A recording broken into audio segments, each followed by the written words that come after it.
Washington is a beautiful Missouri River town filled with German heritage. Germans were among the first immigrants in this area, and they brought their culture with them, including the making of beer, wine, architectural styles, and the Turner Society, which is also known as the Turnverein. We are going to explore how the Turner Society came into Washington, the impact of the Turnvereins had on the communities during the mid-1800s to the early 1930s, and what ultimately led to the end of its existence. The Turner Society was founded in Berlin, Germany in 1811 by a school teacher named Friedrich Jahn. The poor health of German soldiers at this time led to the founders' determination to help improve their physical and mental well-being.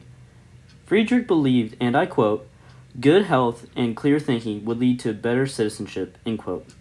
Therefore, the Turnverein members were involved in not only physical activity, but also in music, art, and literature. Friedrich's goal was to create individuals with a, quote, "a sound mind and a sound body," end quote. The name Turnverein is derived from the German words turnen, which means to perform gymnastic exercises, and the word Verein, meaning club. As Germans migrated to the United States and ultimately to Washington, Missouri, they brought their culture and traditions with them. Typically, Turnverein chapters existed in larger communities, but here in the small community of Washington, its chapter was formed on December 13, 1859, due to the large German influence in the area. Serving as the first president was Franz Wilhelmi, a gymnastics instructor from Germany.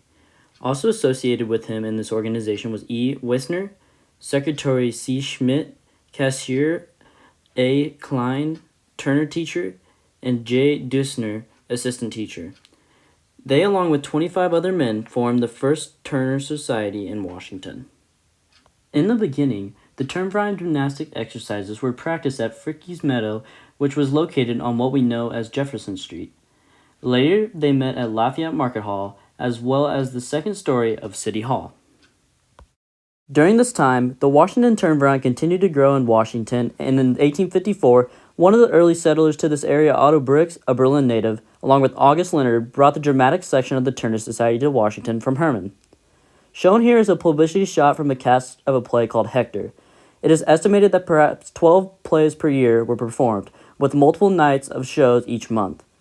The theater section provided entertainment to our community for 50 years, and later they built their own building near 2nd and Jefferson Street. In 1861, 2 years after the Washington Turnverein was established, the Civil War caused the Washington Turners to cease operations.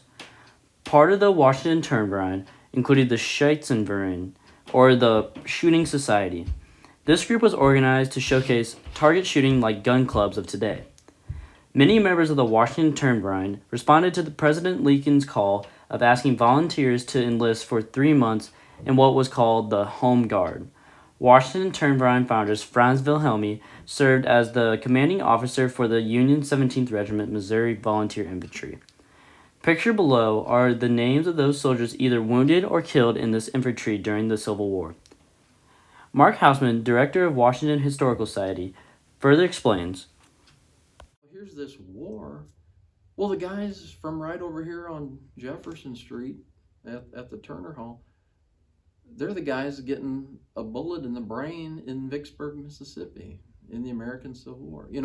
I mean, it's amazing, because you bring it home, and as you drive down Fifth Street, that guy that's buried in Vicksburg on the battlefield cemetery from Washington, Missouri, that he went down that same street 500 times in his life. In 1866, after the Civil War, the Washington Turnverein reformed. They had 75 members who paid a membership fee of $1 apiece. Although the Turnverein was deeply rooted in German heritage and culture, membership was not only limited to Germans. Now that they were back together, the Turnverein wanted to build their own hall, which was to cost $6,000. To raise this money, they sold stock at $10 per share, but the sales of the stock were unfortunately not enough. They held festivals, picnics, and balls to help raise money for the difference. By 1866, the Turnverein raised enough money to build a large building they called Turner Hall, which was located on the southwest corner of Jefferson and 3rd Streets. Over the entrance of the door are the Turner's motto initials FFST. meaning fresh, free, strong, true. After construction, the stockholders never cashed their certificates but generously gave their stock money as gifts to the Washington Turnverein. This is an invitation from May of 1871, written in German that was published in the Washington Post, inviting the public to celebrate the opening of the newly expanded Turner Hall. The celebration included a parade, concert, gymnastic exhibitions, and a picnic in the Volksgarten Park with ice cream and beer. The evening ended with a play and dance for an admission fee of 25 cents. Advertisements were commonly written in German into the early 20th century. In order to accommodate the performances, which were becoming increasingly more popular, Turner Hall was enlarged a few years after it was built and a balcony was added. The beautiful new stage was completely equipped to handle their numerous theatrical performances each year. In this picture, you can see in front of the stage a pommel horse, climbing ropes, dumbbells, parallel bars, and even a grand piano. The peak of membership in the Washington Turnverein was between 1880 and 1885, at perhaps up to 400 members. Turner Hall became the center of many social gatherings, including concerts, debates, recitals, political rallies, graduations, the annual Kinder Ball during the Christmas holidays, and a mask ball for children and other balls for adults. They also established a library in Washington to encourage reading and literature. For athletic events, choreographed diagrams were created to give directions in order for people to create exercise movements that would be performed in unison. Pictured are illustrations from an 1876 book written specifically for Turnverein use. Regular gymnastics classes were held for all ages for men, women, and children. It is interesting to note that the Turnverein also paved the way in establishing physical education for all in the public school system. Pictured are young Turnverein women with Indian clubs or Indian pegs. The women would spin them in their hands and develop hand-eye coordination and strengthen their forearms. The balls are actually dumbbells. These are not for bowling, according to Mark Hausman. Men also used Indian clubs and dumbbells. Another event that was regularly held were New Year's Eve celebrations, where the tableau vivant, or living picture, was performed. Please note that lavish costumes and decorations that were always part of the Turnverein, mass balls, children's balls, and Christmas parties. The guests and performers alike at the events were always beautifully dressed. Also pictured in the invitation to a 1909 New Year's celebration. Museum director Mark Hausman further explains. Well, New Year's Eve at Turner Hall was a big deal. Pretty much anyone who was anyone at the time would go to the Turner Hall for the midnight tableau. That's what they did the most often. A tableau, as I understand it, is a stage production, but without actual dramatics or theatrical, or it's not like a play. It's more of a still picture. It's kind of hard to imagine now that would be really entertaining, but at midnight, between December 31st and January 1st, that midnight, they would open the curtain on the stage at Turner Hall, and all these people would be sometimes adults, but usually mostly young people, children, would be in costume. They would all fit whatever theme had been chosen for the night.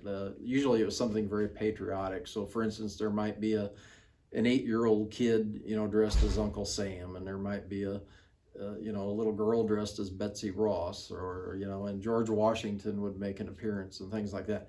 But they would open the curtain, and here were all these beautifully costumed people who were well known to everyone in the crowd because they were their kids or their brother or whoever, and they would just stand there, still frozen. In 1897, the Washington Turnverein prepared for the District Turnfest of 1897 in Washington. District officials gave high praise to not only the performance of these athletes, but their hospitality and management of these events. So why did this vibrant Turnverein society begin to decline in the 1920s? World War I had just concluded and had taken a toll on our country. The war, along with the passing of the older generation, caused interest in German culture and language to decline as the Germans became Americanized. Membership in the Washington Turnverein began to decline, dues were not being paid, and it became increasingly more difficult to find qualified gymnastic instructors. Turner Hall continued to be used for the holiday celebrations. However, the hall also began to be used for basketball games, dances, American Legion Drum Corps practice, weddings, and even boxing matches. It was noted by a Turner member, and I quote, "The building is used only as a public dance hall, contrary to the ideals and declaration of its founders," end quote.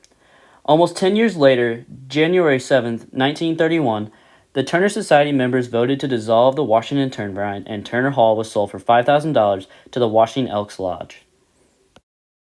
10 years later, in 1942, the final entry in the Turnverein Minutes book was made by Dr. Elmar Schmidt. It has a very interesting story behind it, and Mark Hausman further explains. Everyone has said, to give up your scrap metal, it was considered unpatriotic if you had like an old car out behind the barn that wasn't running and that you didn't give that to the war effort, to make things. So all things metal, for instance, and rubber, and even old material, clothing, was needed for the war effort. So, but metal was a big one. So Elmar Schmidt had the seal, the stamp for any official documents that the Turnverein would have needed to make look important. And so he thought, that old stamp is no good anymore. The Turners are gone from Washington, and it's metal. So Elmar Schmidt gets out the last minute book of the Turners meetings, and there hadn't been an entry now for about 10 years, but he wrote that he felt that the current needs of this country were just as important, if not more important, than keeping mementos of the past. And that on this day, I have made the decision to give the seal, the stamp of the Turnverein to the war effort, Now you know how the Turner Society came to Washington, the impact the Turnvereins had on our community, and what ultimately led to the end of its existence. However, the Washington Historical Society created an excellent exhibit showcasing the Washington Turnverein at its museum. You may see many more displays and learn more stories about the interesting society that strongly impacted our community for almost a century. During its existence, the Washington Turnverein, in addition to providing athletic and gymnastic training, met the founders' goal of creating a sound mind and a sound body for its members. They also made enormous contributions to the social life of the Washington, Missouri community during their existence. Thank you to the Washington Historical Society and Director Mark Hausman for providing the information necessary to create this video.